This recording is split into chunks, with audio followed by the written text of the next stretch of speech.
कि खान साहब जो है ना वो बहुत ही, ये इनकी किस्मत अच्छी है इन इम्पोर्टेड हुकूमत वालों की कि खान साहब दरअसल एक अमन पसंद आदमी, वरना ये वक्त था कि खान साहब बोलें कि डंडे उठाओ और मार मार के भगाओ इनको, इनकी हिम्मत ना हो वापस आने की, हड्डियां तोड़ दो इनकी। मैं तो इस चीज़ को सेकंड करता हूँ कि ये डंडे उठाने का वक्त है, इनको मार मार के भगाएं। मैं पाकिस्तान से इश्क करता हूँ और मैं ये बात आंखों में आंखें डाल के बोलता हूँ हर किसी के कि मेरे से बेहतर अगर कोई पाकिस्तानी है तो वो इमरान खान है, मेरे से बहुत बेहतर पाकिस्तानी है।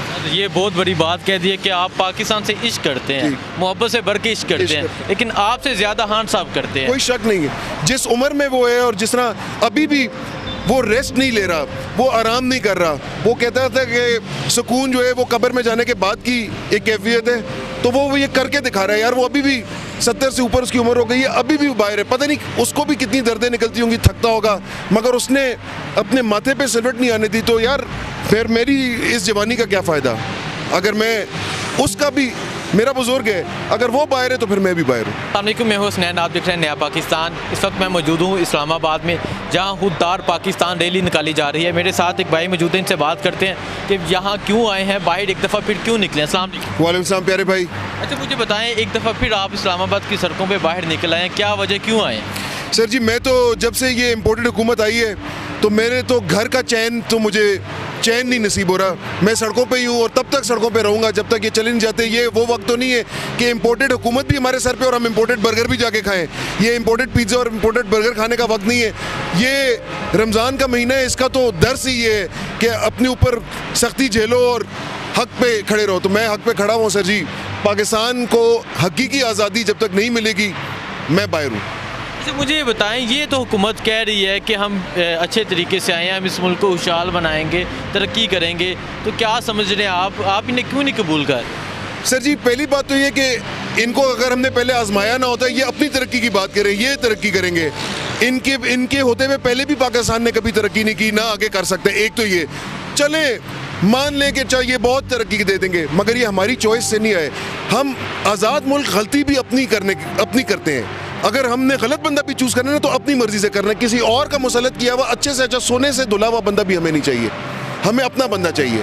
इमरान खान का साथ क्यों दे रहे हैं? इसलिए क्योंकि मैं पाकिस्तान से इश्क करता हूँ और मैं ये बात आंखों में आंखें डाल के बोलता हूँ हर किसी के कि मेरे से बेहतर अगर कोई पाकिस्तानी तो वो इमरान खान है, मेरे से बहुत बेहतर पाकिस्तानी है। ये बहुत बड़ी बात कह दी है कि आप पाकिस्तान से इश्क करते हैं, मोहब्बत से भर के इश्क करते हैं, लेकिन आपसे ज़्यादा खान साहब करते हैं। कोई शक नहीं है, जिस उम्र में वो है और जिस तरह अभी भी वो रेस्ट नहीं ले रहा, वो आराम नहीं कर रहा, वो कहता था कि सुकून जो है वो कब्र में जाने के बाद की एक कैफियत है, तो वो ये करके दिखा रहा है यार। वो अभी भी 70 से ऊपर उसकी उम्र हो गई है, अभी भी बाहर है, पता नहीं उसको भी कितनी दर्दें निकलती होंगी, थकता होगा, मगर उसने अपने माथे पे सिलवट नहीं आने दी। तो यार फिर मेरी इस जवानी का क्या फ़ायदा, अगर मैं उसका भी, मेरा बुजुर्ग है, अगर वो बाहर है तो फिर मैं भी बाहर हूँ।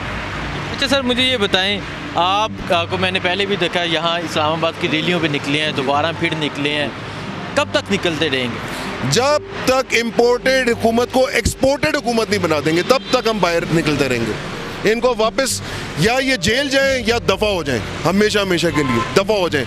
हमें पाकिस्तान को पाकिस्तानियों का हक होना चाहिए, पाकिस्तान को चलाने का, पाकिस्तानियों को। ये पाकिस्तानी नहीं है, ये ब्रिटिशर्स हैं, ये उनके छोड़े हुए, ये हाइब्रिड कॉलोनाइजेशन है।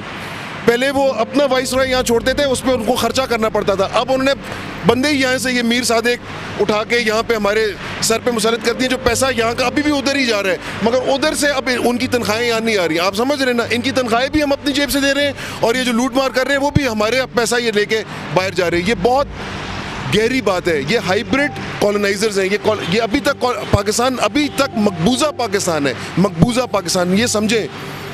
अच्छा मुझे ये बताएं, आप क्या कहते हैं इस हुकूमत के बारे में और क्या समझ रहे हैं, कब तक आप इन्हें गिरा लेंगे? खान साहब तो कहते हैं ईद के बाद निकलेंगे और ये हुकूमत गिरा के वापस आएंगे, आप क्या समझ? पहली बात तो मैं इसको हुकूमत मानता ही नहीं हूँ। आप इसको बार बार कह रहे हैं ये हुकूमत नहीं है। हुकूमत उसकी होती है जो आपके दिल का हाकिम हो। ये आपके दिल का हाकिम है, मेरे तो नहीं है। ये किसके दिल का हाकिम है? ये किसी, इनका तो अपना दिल नहीं है यार, ये तो अपने दिल के भी हाकिम नहीं है, इनका तो अपना भी दिल नहीं है। ये पट्टे पे बस। खान साहब ने जो कॉल दिया ईद के बाद लॉन्ग मार्च की, आप तैयार? सर 100%, 110% रेडी हूँ। बिल्कुल रेडी हूँ।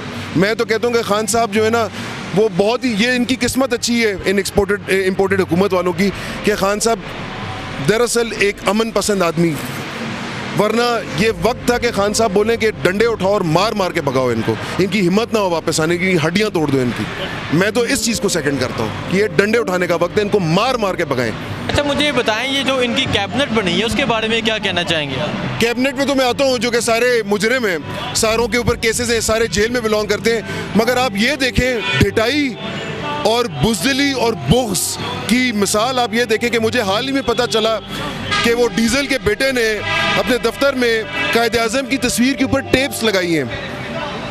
कायदे आज़म तो अल्लाह को प्यारे हो चुके हैं, वरना इनकी कोशिश तो ये थी, इनके बुजुर्गों की कोशिश ये थी कि कायदे आज़म से जिंदा थे तो असल में मुंह पे उनके टेप लगा के उनका मुंह बंद किया जाए। उस वक्त ये नहीं कर सके तो अब ये उस बुक्स को पूरा हिस्सा करेंगे तस्वीरों को। मगर कायदे आज़म के बाद आज हमारे पास एक कायदे अजीम भी है जिसका नाम है इमरान खान, उसके मुंह पे टेप लगा के दिखाएं। बाकी रही कैबिनेट की बात, सारे A to Z मुजरिम है, A to Z। ये नहीं कि हम लोग ये किसी अंदाजे से बोल रहे हैं। 30-35 साल हमने देखा है कि जब इनकी हुकूमत आई पाकिस्तान सिर्फ गरीब होता गया और ये खुद अमीर होते गए। इससे ज़्यादा सिंपल बात और क्या हो सकती है।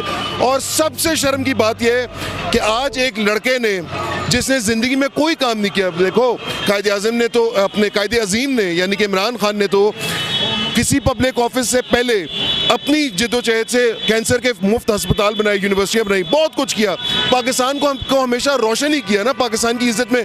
इवन एज ए क्रिकेटर सिर्फ उसकी इज्जत ही बढ़ाई पाकिस्तान की। इन्होंने क्या किया, ये जो लड़का आज वजीर खारजा बना है, इसकी सिवाय इस बात के कि ये जरदारी का बेटा है, इसकी क्या क्वालिफिकेशन है? अगर यही क्वालिफिकेशन है कि कोई किसी का बेटा है तो वो वजीर बनेगा या हुक्मरान बनेगा, तो फिर हम डेमोक्रेसी क्यों खेल रहे हैं? डेमोक्रेसी में और बादशाहत में सिर्फ एक फ़र्क है कि बादशाहत में सिर्फ बादशाह का बेटा जो शहजादा होता है सिर्फ वही बादशाह बन सकता है। तो इसका मतलब ये असल में मोनार्क्स हैं, ये डेमोक्रेट्स नहीं। ये आपको और मुझे, ये हम लोगों को बेवकूफ़ बनाते हैं डेमोक्रेसी का नाम लेके, और मुंह पे कहते हैं। उस दिन कितने खुशी से इसने बोला कि वेलकम बैक टू ओल्ड पुराना पाकिस्तान। ये शर्म से डूब मरने की बात है, ये शर्म से डूब मरने की बात है। पाकिस्तान ये हमें ललकार रहे हैं, हमारी गैरत को ललकार रहे हैं, ये हमें टेस्ट कर रहे हैं। इनको अभी तक अंदाज़ा ही नहीं है कि इनकी किस्मत में कितने डंडे और कितने छितर हैं, और जब तक इनको वो डंडे और छितर नहीं पड़ेंगे सीधे नहीं होंगे। आपको पता है कि अब वो वजीर खारजा बने तो किसी पीपल्स पार्टी के बड़े बड़े लीडर्स ने बोला, लीडर कहना भी शर्म की बात है इनको तो, कि ये उसकी ग्रूमिंग होगी, उसकी ट्रेनिंग होगी। क्या पाकिस्तान की वजारत खारजा एक ट्रेनिंग ग्राउंड का नाम है? आप मुझे बताएं, क्या पाकिस्तान जो इतना स्ट्रेटेजिकली इंपॉर्टेंट मुल्क है, एटॉमिक पावर है, क्या हमारी वजारत खारजा एक ट्रेनिंग कैंप का नाम है कि जहाँ पे हम ट्रेनिंग करें लोगों की, और अगर वो नालायक निकला जो कि वो निकलेगा तो क्या होगा? पाकिस्तान का नुकसान, इसका तो नुकसान नहीं होगा, इसके पास तो पैसा ही पैसा है। सिंध में, मैं ओरिजिनली कराची से हूँ, सिंध में ये भत्ते पे चल रहे हैं, पूरा और कब्जा माफिया, इनकी तो ड्रग्स आप नाम ले, वेपन्स, इनकी ये काम है। ये क्रिमिनल्स हैं, ये एक्चुअल क्रिमिनल्स हैं, ये पॉलिटिशियंस नहीं है, ये क्रिमिनल्स हैं। तो ये है सर जी मेरे। तो मुझे बताएं, आप अवाम में जाते हैं, लोगों का क्या रिएक्शन देख रहे हैं?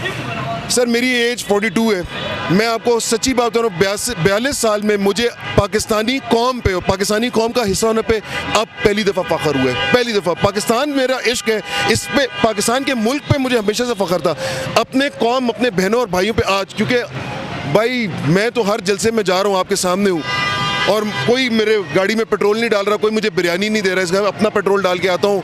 खुद अपनी वॉलीबॉल खेलते हैं हम लोग रमज़ान में, वॉलीबॉल सेक्रीफाइस करता हूँ, जो भी सेक्रीफाइस करना पड़े करता हूँ और आता हूँ। मैं बता रहा हूँ कि जो पाकिस्तानियों का इस वक्त मूड है ना, जिस तरह लोग रो रहे हैं, जिस तरह अंदर से गुस्से में है, ये तो इनकी, मैंने पहले बोला, ये इनकी किस्मत है इस इम्पोर्टेड हुकूमत की कि खान साहब एक पीस लविंग आदमी है जिसने अभी तक ये नहीं बोला कि डंडे उठाओ और मार मार के इनकी हड्डियाँ तोड़ दो।